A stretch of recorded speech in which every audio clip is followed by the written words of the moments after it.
Dagbani has some special letters, and if you don't know it, it becomes very difficult when you're about to pronounce certain words or read fluently in Dagbani.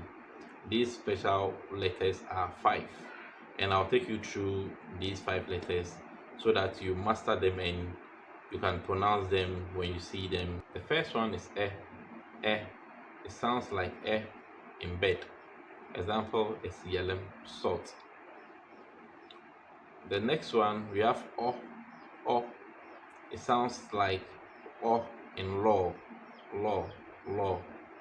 An example is gum, sleep in the Dagbani. We have the third one, je. It sounds like je in measure. Example in the Dagbani is jere, soup. The fourth one is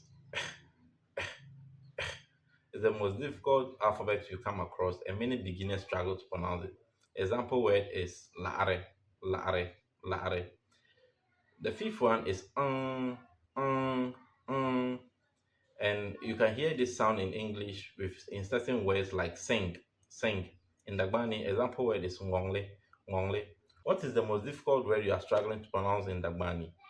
Comment it in the comment section and let's have fun.